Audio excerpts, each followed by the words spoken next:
SKT Gold and Diamonds Swarna Vaibhavam. Polki Gold Jewelry pi no wastage, no making charges. Diamonds కేవలం 49,999 రూపాయలు మాత్రమే. నమస్కారం, నా పేరు డాక్టర్ షగుఫ్తా. నేను న్యాచురోపతి డాక్టర్ని. ఎముకల గురించండి. ఈరోజు మనం క్లుప్తంగా ఎముకలకి ఎలాంటి ఆహారం కావాలి, ఎముకలు బలంగా ఉండి స్ట్రాంగ్గా ఉంటే మనకి ఏ వయసు వచ్చినా మోకాళ్ళ నొప్పులు రావు, షోల్డర్ పెయిన్స్ రావు, ఎల్బో పెయిన్స్ రావు, బ్యాక్ పెయిన్స్ రావు, ఇవన్నీ రావు. కాబట్టి ఎముకల్ని ఎలాగ ఆరోగ్యంగా ఉంచుకోవాలి, ఎలాంటి ఎక్సర్సైజెస్ చేయాలి, అండ్ మోస్ట్ ఇంపార్టెంట్ ఆహారం, ఎలాంటి ఆహారం తీసుకుంటే ఎముకలు ఎప్పుడు హెల్తీగా ఉంటాయి. సో మనకి ఎక్కడైనా చూడండి బ్యాక్ పెయిన్, నీ పెయిన్స్, షోల్డర్ పెయిన్స్, సో ఇవన్నీ జాయింట్స్ అనమాట. సో ఇవన్నీ మనకి బోన్ పెయిన్స్. ఇవన్నీ ఆ బోన్స్ ఎందుకు వీక్ అవుతున్నాయి? అసలు పాతకాలంలో ఎలా పడితే ఏ వయసు వచ్చిన వాళ్ళు కూడా బ్యాక్ పెయిన్ అనేది ఉండేది కాదు, నీ పెయిన్స్ ఉండేవి కాదు. అసలు పాతకాలంలో మంచిగా ఉండేవాళ్ళు, అంటే ఎలాంటి నొప్పులు అనేవి ఉండేవి కాదు. బాగా అలిసిపోతే వచ్చే నొప్పులు తప్ప. బట్ ఈ స్పెషల్లీ మనకి cervical spondylitis, lumbar spondylitis, arthritic pains ఇవన్నీ ఉండేవి కాదు అప్పుడు. ఎందుకంటే వాళ్ళు బాగా యాక్టివిటీ చేసేవాళ్ళు. And the most important thing, వాళ్ళు ఎముకలకి స్ట్రెంథనింగ్ ఫుడ్ తినేవాళ్ళు. ఎముకలకి ఏం కావాలి? మనకి కాల్షియం కావాలి, మెగ్నీషియం కావాలి, ఫాస్ఫరస్ కావాలి, ప్రోటీన్ కావాలి, డి విటమిన్ కావాలి, మనకి B12 కావాలి. ఇవన్నీ ప్రాపర్గా ఉండాలి. ఇవన్నీ ప్రాపర్గా ఉంటే బోన్స్ బాగున్నాయనుకోండి, నరాలు ఆటోమేటిక్గా బాగుంటాయి. నరాలు బాగున్నాయనుకోండి, రక్తనాళాలు బాగానే ఉంటాయి, ఆటోమేటిక్గా మెరుపులు ఉండవు మనకి. సో బోన్స్కి ఇప్పుడు మనం డిస్కస్ చేస్తాం చూడండి, calcium, magnesium, phosphorus, protein, D vitamin, B12 ఇవి చాలా చాలా ఇంపార్టెంట్. ఇవి ఎందులో దొరుకుతాయి మనకి ఆహారంలో అనుకుంటే, నేను ఒక్కటే చెప్తానండి, చాలామందికి తెలుసు రాగి ముద్ద. ప్రతి ఒక్కరూ మనము రైస్ అవన్నీ ఇంకా ఎలాగో తింటూనే ఉంటాం. అంటే throughout the morning breakfast, lunch, dinner, 1 meal అయినా మీరు రాగి ముద్ద కానీ, లేదంటే రాగితో దోశ చేసుకోవడం కానీ, లేదంటే రాగి చపాతీ చేసుకోవడం కానీ చాలా మంచిది. దీంట్లో మంచి కాల్షియం ఉంటుంది, చాలా స్ట్రెంగ్త్, మెగ్నీషియం ఉంటుంది. ఎన్ని కావాలో.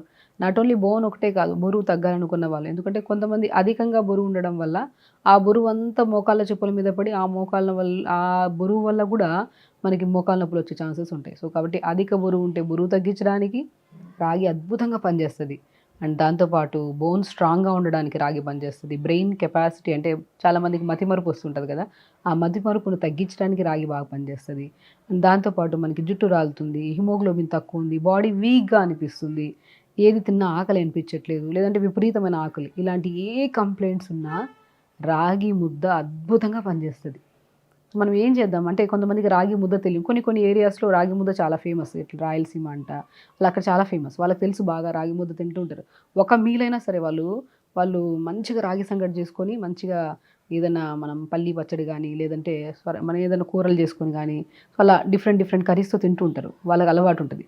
మనకేంటంటే రాగి సంగటి వండడం కాబట్టి కొంతమందికి అలవాటు లేని వాళ్ళకి ఇబ్బంది. So easy best way. మనం ఏం చెప్పాము చూడండి, రాగి ఒకటే కాదు మనకి, దాంతోపాటు మనం ఏం కావాలని చెప్పాము, ప్రోటీన్ కావాలని చెప్పాము, దాంతోపాటు B12 కావాలి, డి విటమిన్ కావాలి, కాల్షియం కావాలి, మెగ్నీషియం కావాలి, ఫాస్ఫరస్ కావాలి, ఇవన్నీ సంపూర్ణంగా ఉండాలని చెప్పాను కదా. సో ఇప్పుడు మనం రాగి ముద్దని కానీ, రాగి చపాతీ కానీ, లేదంటే మనము రాగితో దోశలు కానీ ఎలా చేసుకోవాలో చెప్దాం. సో రాగి సంగటి అనుకోండి, మనం పంకిన్ సీడ్స్, నేను చాలా వీడియోస్లో చెప్తుంటానండి, దీని ప్రాముఖ్యత చాలా చాలా ఇంపార్టెంట్ మీకు తెలియడం. అండ్ మోస్ట్ ఇంపార్టెంట్, ఇది తినడం వల్ల ఎంత ఆరోగ్యంగా ఉంటామో కూడా మనకు తెలుసు. సో దాంతోపాటు మనం ఏం చెప్తుంటాము ప్రతి వీడియోలో, pumpkin seeds, watermelon seeds, sunflower seeds, phool makhana, తెల్ల నువ్వులు, కొన్ని అవిసె విత్తనాలు, ఈ 6 రకాల ఒక 50 ఇంట్లో ఒక 100 గ్రాములు తెచ్చుకొని అన్నిటిని దోరగా వేపేసుకొని పౌడర్ చేసి పెట్టుకోండి. సో మనం రాగి పిండి ఎంత తీసుకుంటామో చిన్న కప్పుతో తీసుకొని 1/2 కప్ అంతా ఈ పౌడర్ తీసుకుంటాం. సో మనం కొంతమందికి ఏంటంటే డైరెక్ట్ తీసుకోవడం ఇష్టం ఉండదు కాబట్టి బ్రౌన్ రైస్ కూడా కొద్దిగా తీసుకోండి. సో టీ కప్పులో 1/2 కప్ అంతా బ్రౌన్ రైస్, 1/2 కప్ అంతా pumpkin, watermelon, sunflower, phool makhana, తెల్ల నువ్వులు, అవిసె విత్తనాల పౌడర్, ఒక టీ కప్ అంతా మన రాగి పిండి. సో ఇప్పుడు ఏం చేయాలి, ఒక 2 టీ కప్పులంత వాటర్ తీసుకోండి. దాంట్లో మనం చాలా తక్కువ వేస్తాం క్వాంటిటీ రైస్ వేసి కొద్దిగా సాఫ్ట్గా అయ్యేంత వరకు ఉడకబెట్టండి. కొద్ది ఘీ వేయండి, చాలా మంచిది. ఘీ వేసి బాగా సాఫ్ట్ అయిన తర్వాత ఇప్పుడు మనం pumpkin, watermelon, sunflower, phool makhana, తెల్ల నువ్వులు, అవిసె విత్తనాలు అని చెప్పాం కదా. ఫూల్ మకానా అంటే తామర గింజలు, తెల్లగా ఉంటాయి మంచిగా. సో ఇవి పౌడర్ చేసి పెట్టుకున్నాం కదా, ఆ పౌడర్ మనం ఫస్ట్ నీళ్ళలో వేసి బాగా రైస్ ఉడికిన తర్వాత సాఫ్ట్ అయిపోతుంది రైస్. సో కావాలంటే వాటర్ క్వాంటిటీ పెంచండి. బ్రౌన్ రైస్ అన్ని ఇంకా కొద్దిగా ఉడకడానికి టైం పడుతుంది కాబట్టి ఒక టీ కప్ అంత రైస్కి 4 గ్లాసులు వాటర్ వేసుకోవచ్చు. సో సాఫ్ట్ అయిపోయిన తర్వాత అప్పుడు ఈ పౌడర్ కూడా మన టీ కప్ అంత పౌడర్లో 1/2 తీసుకున్నాం కదా, అది తీసేసుకొని బాగా కలపండి. కలిపిన తర్వాత ఇంకా మెయిన్ ఇంగ్రీడియంట్ రాగి పిండి. లాస్ట్లో రాగి పిండి వేసి బాగా స్మాష్ చేయండి. ఒక ముద్దలాగా అయిపోతుంది. దీన్ని మనం నార్మల్ కర్రీస్లో కూడా తినొచ్చు అలవాటు ఉండే వాళ్ళకి. లేదనుకోండి దీన్ని మనం చపాతీలాగా కూడా చేసుకోవచ్చు. కొద్దిగా సొరకాయ కానీ క్యారెట్ కానీ తురిమేసి వేసి ఇంకొద్ది ఘీ వేసి బాగా కలుపుకొని చపాతీ చేసుకోవచ్చు. చాలా మంచిదండి. చూసారా, మనం డిస్కస్ చేసిన ప్రతి ఇంగ్రీడియంట్లో కూడా బోన్కి, నరాలకి, రక్తనాళాలకి అండ్ ఓవరాల్గా బాడీ హెల్తీగా ఉండడానికి, అంటే కణాలు కూడా హెల్తీగా ఉండడానికి, దాని ఫంక్షనింగ్ ప్రాపర్గా ఉండడానికి అద్భుతం అండి. మనం రకరకాల ఫుడ్స్ కాదు, ఒక్క పూటైనా సరే రాగి సంగటి కానీ, రాగి రొట్టి కానీ, లేదంటే రాగితో దోశ కానీ చేసుకొని చెప్పిన ఈ సేమ్ ఇంగ్రీడియంట్స్. ఇప్పుడు రాగి దోశ ఎలా చేసుకుంటాం, రాగి పిండి కొద్దిగా తీసుకోండి, ఈ సీడ్స్ని పౌడర్ చేసి పెట్టాం కదా అది కూడా కొద్దిగా తీసుకోండి, కొద్దిగా సొరకాయని తురిమేసి కొద్దిగా జీలకర్ర వేసి బాగా కలపండి. దాన్ని బాగా కలిపేసి దాన్ని దోశలాగా వేసేసుకోండి. చాలా టేస్టీగా ఉంటాయి అండ్ చాలా పిల్లలు కూడా చాలా ఇష్టపడి తింటూ ఉంటారు. అలాగే ఏదో బ్రేక్ఫాస్ట్లో కానీ ఏదో ఒక మీల్లో పెట్టుకోండి. వారానికి ఒకటి అని కాకుండా ప్రతిరోజు పెట్టుకోవడానికి ట్రై చేయండి. కొన్ని కేసెస్లో పైల్స్ ఉంటాయి చూడండి, అండ్ మోషన్కి వెళ్ళినప్పుడు బ్లడ్ పడడం కానీ, లేదంటే విపరీతమైన నొప్పి ఉంటుంది కదా, అలాంటి వాళ్ళల్లో అందరికీ కాదు కొంతమందిలో రాగి పడదు. అలాంటప్పుడు రాగి పిండి అవాయిడ్ చేసి జొన్న పిండి కానీ బార్లీ పిండి కానీ తెప్పించుకోండి. బార్లీతో కూడా సంగటి తీసుకోవచ్చు, రాగి ఒకటే కాదు, బార్లీ పిండి కానీ జొన్న పిండి కానీ సజ్జ పిండి కానీ పడని వాళ్ళల్లో కొంతమందికి ఎలర్జీ ఉండొచ్చు, కొంతమందికి పైల్స్ ఉండే వాళ్ళల్లో కొన్ని కేసెస్లో కూడా అది పడిందంటే అద్భుతం, ఇంకా అసలు చాలా మంచిది. సో అలా తెప్పించుకొని మంచిగా వండుకొని తినడము. అండ్ దాంతోపాటు ఆకుకూరలు, నేను చాలామంది చెప్తుంటాను, బోన్ ప్రాబ్లం ఉంటే ఒక మీల్ కంపల్సరీ రాగి పిండితో మనం దోశ కానీ రొట్టె కానీ మన రాగి సంగటి కానీ చేసుకొని తింటామంటాం కదా. అండ్ మోస్ట్ ఇంపార్టెంట్ ఇంకొక మీల్ సూప్ పెట్టుకోండి. ఇప్పుడు ఎగ్జాంపుల్ మార్నింగ్ పూట మన జొన్నతో కానీ గట్కా కానీ, లేదంటే జొన్న పిండితో జావ చేసుకోవడం కానీ చేసుకోండి. మధ్యాహ్నం పూట రాగి సంగటి పెట్టుకోండి. ఇప్పుడు మనం చెప్పాం కదా ఇలా ప్రిపేర్ చేసి. ఇంకా డిన్నర్కి వచ్చిన తర్వాత ఎక్కువగా డిన్నర్ చేయొద్దండి, 2 మీల్స్ తింటే సరిపోద్ది. ఎక్కువగా తిని అరిగింపు చేసుకోలేక గ్యాస్ట్రిక్ ప్రాబ్లమ్స్ వచ్చి రకరకాల ఇబ్బందులు, ఎంత న్యూట్రిషియస్గా తిన్నా ఎక్కువగా తినేసాం అనుకోండి అది పాయిజనస్గా మారిపోతుంది, అంటే దాని ఇంపాక్ట్ ఉండదు మన బాడీ మీద. కాబట్టి ఈవినింగ్ టైమ్స్లో 4 to 5 మధ్యలో ఆ టైంలో 4-5 మునక్కాయ ముక్కలు, కొద్ది పాలకూర ఆకు, కొద్ది కొత్తిమీర, కొద్ది పుదీనా, ఒక చిన్న అల్లం ముక్క, 2 మిరియాలు, ఒక 2 వెల్లుల్లి వేసేసి కొద్దిగా వాటర్ వేసి ఇంత పసుపు వేసి కుక్కర్ పెట్టేసేయండి. లేదంటే మంచి మట్టి కుండలో పెట్టేసి ఒక 5-10 నిమిషాల తర్వాత దింపి స్మాష్ చేసేసేయండి బాగా. ఆ మునక్కాయలో అప్పుడు పిప్పి ఉంటుంది కదా, అంతా తీసేసి వేసి అంత స్మాష్ చేసుకుని వేడివేడిగా సూప్ తాగండి. ఎంత స్ట్రెంగ్త్, పాలకూరలో ఎంత ఐరన్ ఉంటుంది, ఎంత మన కాల్షియం ఉంటుంది, ఎంత అసలు చాలా బెనిఫిషియల్ పాలకూర. మునక్కాయల గురించి చెప్పాల్సిన అవసరం లేదు, ఆల్రౌండర్ అనమాట. అన్నీ ఇంకా బ్రహ్మాస్త్రమే బాడీలో ప్రతి అవయవానికి మునగాకు కానీ మునక్కాయ కానీ తింటే. సో దాంతోపాటు మనం కొత్తిమీర వేస్తున్నాం, పుదీనా వేస్తున్నాం, టేస్ట్ కోసం కొద్ది మిరియాలు, కొద్దిగా పసుపు వేసుకొని మంచిగా సూప్ చేసుకొని తాగితే బోన్స్ చాలా హెల్తీగా ఉంటాయండి. చాలామంది బ్యాక్ పెయిన్, నీ పెయిన్, పెద్దవాళ్ళు అయితే విపరీతంగా ఈ మధ్యకాలంలో మోకాలు నొప్పులని రకరకాల నొప్పులతో వస్తుంటారు. వాళ్ళు సప్లిమెంట్స్ చేసుకుంటూ ఉంటారు, అవి డైజెషన్ సరిగా చేసుకోలేక గ్యాస్ట్రిక్ ప్రాబ్లమ్స్ వచ్చి. ఇంకా కొంతమందికి గోళీలు అంటేనే ఇష్టం ఉండదు, డెఫినెట్గా ఎవరికి ఇష్టం లేదు, ఈవెన్ నాకైనా ఇష్టం ఉండదు. గోళీలు అనేది నేను ప్రిస్క్రైబ్ చేయను. నేను ఏదైనా సరే ఫుడ్ ద్వారానే తీసుకోండి అమ్మా, ఫుడ్డే మెయిన్ బలం మనకి. ఆహారం ఖచ్చితంగా పర్ఫెక్ట్గా తీసుకుంటే మెడిసిన్స్ అవసరం లేదు కదా. సో మంచి ఆహారం, కరెక్ట్ టైంకి తినడం, పాజిటివ్గా ఉండడం, ఏది తిన్నా సరే దాంట్లో అన్నీ మనం కొద్దిగా స్ట్రెంగ్త్, మనకు కూడా ఆ నమ్మకం ఉండాలి. మనం ఇప్పుడు మునక్కాయ గురించి మనకు బాగా తెలుసు, ఆ తినవిన్న వెంటనే మనకు ఒక పాజిటివ్ వైబ్స్ వస్తాయి.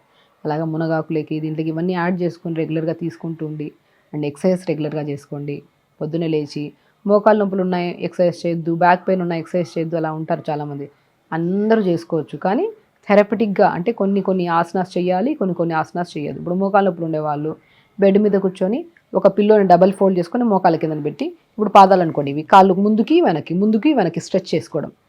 అండ్ అవిసె విత్తనాల పౌడర్ ఉంటే ఆ పౌడర్ని ఒక గ్లాస్ నీళ్ళలో బాగా కలిపేసి దాన్ని ఐస్ ట్రేలో వేసేస్తే, అలా ఐస్ క్యూబ్ ఉంటుంది కదా, ఎక్కడ నొప్పి ఉన్నా మీకు బోన్ పెయిన్ కానీ, నర్వ్ పెయిన్ కానీ, తిమ్మిరి కానీ ఎక్కడున్నా సరే అవిసె విత్తనాల పౌడర్తో చేసిన పౌడర్ని ఒక గ్లాస్ వాటర్లో కలిపేసి డైల్యూట్ చేసి దాన్ని ఐస్ ట్రేలో వేస్తాం కదా, అలా ప్రిపేర్ చేసిన ఐస్ క్యూబ్ని ఫస్ట్ పెయిన్ ఉన్న చోట రాసుకొని, దాంతోపాటు నువ్వులు కూడా అలా రాసుకోండి. నువ్వులు ఉన్న దానిపైన మనం మంచిగా ఐస్ క్యూబ్ రాసిన తర్వాత జిగురంతా వస్తుంది, దాన్ని తడి క్లాత్ తుడిచేసి నువ్వుల నూనెలో కొద్ది కర్పూరం కలిపేసి నొప్పుల చోటు ఉన్న చోట రాసుకొని, అండ్ ఆహారంలో తీసుకోవాల్సిన జాగ్రత్తలు ఏవి తీసుకుంటే బోన్స్ ఎప్పుడు హెల్తీగా ఉంటాయి.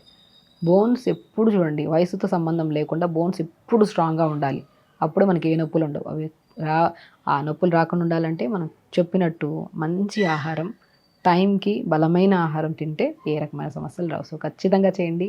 బోన్ హెల్దీగా ఉంచుకోండి, హ్యాపీగా ఉంచుకోండి. ఏ నొప్పులు లేకుండా మీరు జాగ్రత్తగా ఉంటారు. సో ఖచ్చితంగా చేయండి. హెల్దీగా ఉండండి, హ్యాపీగా ఉండండి. నమస్కారం. And for more videos, Please subscribe to iDream. Please subscribe to iDream. Please subscribe iDream. And please subscribe to iDream. For more videos, subscribe to iDream. please like, share and subscribe to the channel. Congratulations, iDream. Subscribe to iDream. Subscribe to iDream. So subscribe to iDream Media. iDream की iDream team अंदर की huge congratulations. Please subscribe iDream Media. Please subscribe to iDream. Subscribe iDream. Please subscribe to iDream. iDream అంటే నా కళల channel subscribe చేసుకున్న నోరు తిరుగుతలేదు. మీరైతే గంట గుర్తు కొట్టండి. For more such videos, please subscribe to iDream. Subscribe to iDream. Please subscribe to iDream. Please subscribe iDream Media. Please do subscribe to iDream. Please subscribe to iDream Media. For best entertainment and information, please subscribe iDream. And don't forget to subscribe to iDream.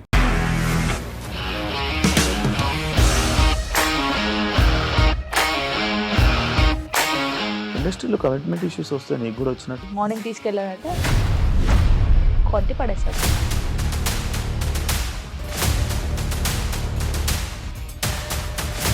ఒక్కళ్ళు కూడా చూడలేదు ఈ cinema అని చెప్పడానికి కూడా చాలా ధైర్యం కావాలి. అది నిజం కదా, దాంట్లో ధైర్యం ఏంటి? ఇది నెక్స్ట్ డే ప్లేట్ మార్చేస్తే తప్పు కదా. As of now we are comfortable this అని నేను అనుకుంటున్నాను. రష్మిక గారిది మీది ఒకే ఊరంట కదా?